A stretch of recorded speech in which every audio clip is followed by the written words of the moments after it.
चंचल जी एक बात और बताना, अभी विधानसभा की इलेक्शन हुई थी जी, तो अभी सत्ता जो है एमएलए के हाथ में है जी। तो क्या जो डीडीसी बने थे पहले वो भी अभी तक काम कर रहे हैं अपनी पंचायतों के अंदर, हमारे बिलावर के अंदर? देखिए, आपने जब बात करी डीडीसी को लेकर, तो हमारी जो पहली बार ऐसा हुआ है कि हमारे यहाँ पे डीडीसी के इलेक्शन हुए हैं। अभी 4 साल हो गए, उनके 3-4 साल हो गए, लेकिन हमारी जो डीडीसी मांडली कॉन्स्टिट्यूंसी की मैडम नीरू वाला जी हैं, उन्होंने भी हमारी पंचायतों में जो उनकी अंडर एरिया आता है, उन्होंने कोई ऐसा एरिया जहाँ पे छोड़ा नहीं है, पे उन्होंने डेवलपमेंट नहीं करवाई है। कि जैसे हमारी पंचायत गुड़ा कलियाल वेस्ट होगी, ईस्ट होगी, बरोटा हो गया, टैंटू हो गया, मांडली हो गया, जितनी भी पंचायतें हैं उन्होंने अपने से इतनी डेवलपमेंट कराई है कि हमारी जो ये 5 पंचायतें थी ना हमारे बिलावर कॉन्स्टिट्यूंसी की पूरे एरिया में, बरोटा होगी, टैंटू होगी, गुड़ा कलियाल ईस्ट होगी, द्रमणी होगी, यहाँ पे सिर्फ कांग्रेस का राज था, यहाँ पे कांग्रेस ही जीती थी। लेकिन जब हमारी मैडम डीडीसी नीरू वाला ने यहाँ पे डेवलपमेंट करवाई, उसके बाद लोगों ने अपना मन बदल लिया। मन बदलने के बाद यहाँ पे अभी जो एमएलए के इलेक्शन हुए हैं, उन्होंने यहाँ पे लोगों ने बढ़ चढ़ के लोगों ने बीजेपी को वोट दिया है। वोट लोगों ने तभी दिया कि यहाँ पे डेवलपमेंट डीडीसी मैडम ने करवाई, तभी वोट ही दिया यहाँ पे। और अभी भी जो जब उनका कैपेक्स बजट बना है, उन्होंने इतने, जब भी वो उनका कैपेक्स आता है, वो अपने जो कार्यकर्ता है उनको जरूर उनसे राय लेती हैं कि बोलिए है कि आपको किस चीज की आपकी रिक्वायरमेंट है, उस रिक्वायरमेंट को लेके वो हर अपने का मतलब अभी भी देखा हमने कि धर्मकोट पंचायत में भी कुछ इनॉग्रेशन नहीं, आज ये कल पिछले कल की बात है, तो उन्होंने वहाँ पे धर्मकोट 2 मोहल्ले थे, वहाँ पे रोड की कनेक्टिविटी नहीं थी, वहाँ पे रोड भी उन्होंने स्टार्ट किया। और एक उन्होंने स्पेशल, मुझे बड़ा, मैं डीडीसी मैडम नीरू राजपूत जी का बहुत बहुत धन्यवाद करता हूँ कि उन्होंने अपना एक स्नान घर जो महिलाओं के लिए जो स्पेशल उन्होंने वहाँ पे जो बनवाया, मुझे बहुत अच्छा लगा। मुझे उन पे भी गर्व हुआ कि यार ऐसे ही हमें जो नेता चाहिए कि जो कि काम करवाएं लोगों के और लोगों के हित के लिए बोले। मैं हूँ गणेश कुमार और आप देख रहे हैं इंडियन ट्रिब्यून न्यूज। तो आज हम बातचीत करेंगे सोशल एक्टिविस्ट और भारतीय जनता पार्टी के युवा बूथ प्रेसिडेंट चंचल सिंह के साथ।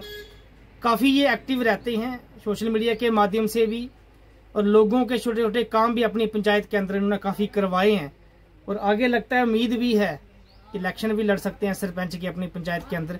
तो आज इनसे खास बातचीत करेंगे। तो चंचल जी, आपका बहुत बहुत स्वागत है कि आज आपने काफ़ी समय निकाल के मुझे जो है अपनी बात रखने का, मेरे चैनल के माध्यम से पब्लिक को तक पहुँचाने का मुझे मौका दिया है। आपकी बहुत बहुत धन्यवाद गणेश जी कि आप हमारे पास यहाँ आए हैं बात करने के लिए। और जो आप बात कर रहे हैं ऐसे मतलब काम को लेकर, पंचायत के काम को लेकर ऐसे बात करी आपने, जितना हो सकता था हमसे हमने किया। आप इतना भी जानते हो कि हम कोई पंच नहीं है, कोई सरपंच नहीं है, हमारे पास कोई कुछ मतलब ओहदा नहीं है, लेकिन एक पार्टी के कार्यकर्ता होने के, सोशल वर्कर बनके, सोशल वर्कर बनकर हम जो जितना हमसे हो सकता उतना हमने किया। तो अब मुझे अब ये बताइए कि अभी जियो टैगिंग चल रही है, अभी ये काफी लोगों के साथ पीछे भेदभाव हुआ। अब आपकी पंचायत में आपको क्या लग रहा है कि क्या वो सही तरीके से जियो टैगिंग चल रही है?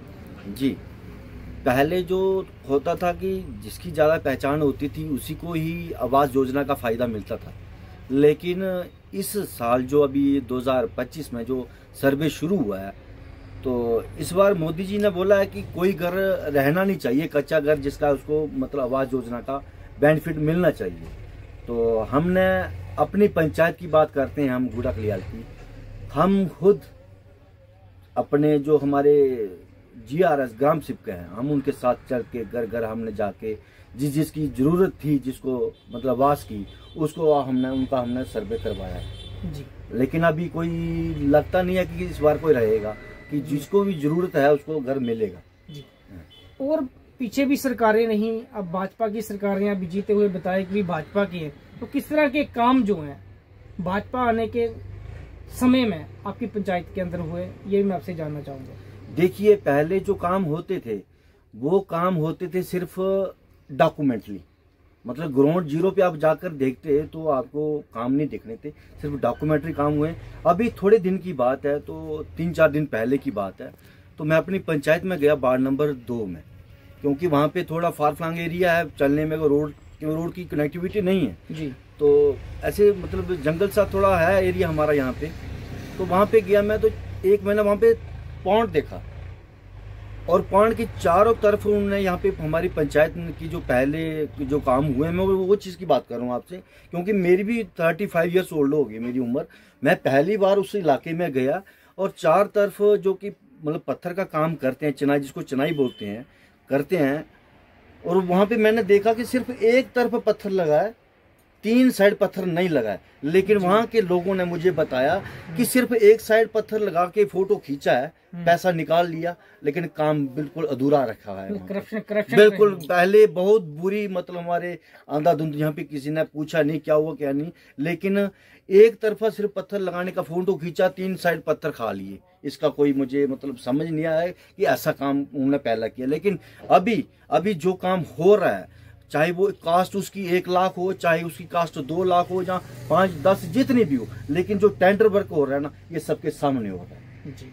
लेकिन दूसरी बात, अगर काम आता है पंचायत में, तो उतना दायित्व सबका बनता है, जो अहदेदारी, जो पंच हैं या सरपंच हैं, कि देखना चाहिए कि क्या ये पैसा आ रहा है, क्या वो पैसा सही से मतलब यूज हो रहा है, गलत हो रहा है, सही हो रहा है, ये चीज देखनी चाहिए। लेकिन अभी जो दौर चल रहा है, इस दौर में हम नहीं चाहते कि हमारे यहाँ पे कोई गलत काम करे जी। हाँ। अब आखिरी सवाल करूंगा, अभी असेंबली चल रही है, और आपने भी देखा सोशल मीडिया के माध्यम से कई मुद्दे जो हैं, जो भारतीय जनता पार्टी के विधायक जीते हुए हैं पंडित सतीश शर्मा जी, कोई कसर छोड़ नहीं रहे हैं असेंबली के अंदर। बिलावर हर चीज को लेकर काफी मुद्दों को उछाला है, असेंबली में रखा है, इसके बारे में आप क्या कहोगे? देखिए, यहाँ पे जब एमएलए की इलेक्शन हुई थी, तभी तो जहाँ के जो हमारी जनता है बिलावर कॉन्स्टिट्यूंसी की, उन्होंने बढ़ चढ़कर भारतीय जनता पार्टी को वोट दी है। जो हमारे एमएलए हैं पंडित सतीश शर्मा जी, वो हमारे जहाँ पे अभी जो असेंबली चल रही है जम्मू में, पहले भी बहुत सारे एमएलए आए, लेकिन इतनी बात, इतनी जोर दम सम से कोई बोला नहीं हमारे बिलावर के लिए। अभी हम 2-3 दिन पहले की जहाँ पे असेंबली में बात चल रही, तो उन्होंने हमारे बिलावर के हॉस्पिटल का मुद्दा उठाया कि हमारी बिलावर हॉस्पिटल की इतनी बुरी हालत है कि आज तक कोई वहां पे देखे आके कि मतलब इतनी बुरी हालत है कि अब क्या बोलूं मैं, इसके मैं कुछ बोल नहीं सकता। लेकिन उन्होंने बोला कि इसको देखो आकर, यहाँ पे जो हमारे अभी मिनिस्टर बने हैं, अभी जो नए एनसी सरकार की जो मिनिस्टर बने हैं, उनको बोला कि अब आकर देखिए। दूसरी हमारी रामकोट एक हमारा हॉस्पिटल है, वहां पे इतनी मतलब बुरी हालत है, लेकिन जो पहले इतनी देर से जहाँ पे बिल्डिंग बनी, तो वैसी की वैसी है। लेकिन और उन्होंने बहुत सारे मुद्दे की बात करी, हमारे यहाँ पे रोड कनेक्टिविटी की बात करी है, दूसरा अपना ग्राउंड की बात करी है कि हमारा बिलावर हो गया, मांडली हो गया, गुड़ा हो गया, रामकोट हो गया, हमारे यहाँ पे खेलने के लिए कोई बड़ा एक स्टेडियम बनना चाहिए, क्योंकि जगह भी तो हमारे पास यहाँ पे है। लेकिन आज तक किसी ने कोई बात उठाई ही नहीं है कि आप कोई यहाँ पे खेलने के लिए युवा को जो मतलब नशे की तरफ ना जाए, उसको खेलने के लिए कि यहाँ पे ग्राउंड का अगर अच्छा कोई स्टेडियम बना होगा तो बच्चे खेलने तरफ जाएंगे। और भी इन्होंने बहुत सारी बात करी, हमारे टीएसओ को लेके बात करी कि टीएसओ ऑफिस में एक ही बंदा हमारे यहाँ पे काम करता है, और इतना हमारा इलाका है, कम से कम भी 90,000 1 लाख हमारा यहाँ पे जो आदमी, यहाँ पे जो जनता रहती है, एक आदमी काम थोड़ी ना कर सकता वहाँ पे। उसके बारे में उन्होंने बात उठाई। हमें उन पे बहुत गर्व है कि जो हमारे यहाँ पे बिलावर की बात वो उठा रहे हैं असेंबली में जाके। ऐसे ही हमें उम्मीद है कि आगे भी आने वाले दिनों में वो बात उठाएंगे बिलावर के लिए, यही बोलेंगे। आखिरी करेंगे, युवा हो आप, आज का युवा नशे को लेकर कितना मतलब अपनी जिंदगी के साथ खिलवाड़ कर रहे हैं, क्या संदेश देना चाहोगे युवाओं को? देखिए, मैं तो यही बोलता हूँ कि नशे को लेकर अगर बात करते हैं आप, तो हमारे यहाँ पे बहुत सारे केसेस हुए हैं कि जो कि नशा लेकर ही जो है अपने मौत को बुला रहे हैं। एक तो नशा, एक तो घर बर्बाद लड़के का हो रहा है, दूसरा पैसा बर्बाद हो रहा है, तीसरा माँ बाप का जो अपना बच्चा जो जा रहा है उनके लिए भी काफी दुख की बात है। तो मैं तो यही बोलता हूँ कि नशा से दूर रहिए और अपने खेलने के लिए आगे, अगर किसी को पास खेलने का मौका है तो खेलने के लिए आगे बढ़िए, कि नशे से मुक्त होना चाहिए। तो बहुत बहुत धन्यवाद चंचल जी, आपका अपने दमखम से बहुत सी बातें जो आज हमारे मीडिया के सामने रखी हैं, बहुत बहुत धन्यवाद आपका। आपका जी बहुत बहुत धन्यवाद कि हमारे पास आप यहाँ पे आप टाइम निकाल के आए हैं। तो बस यही बोलूँगा, धन्यवाद, शुक्रिया।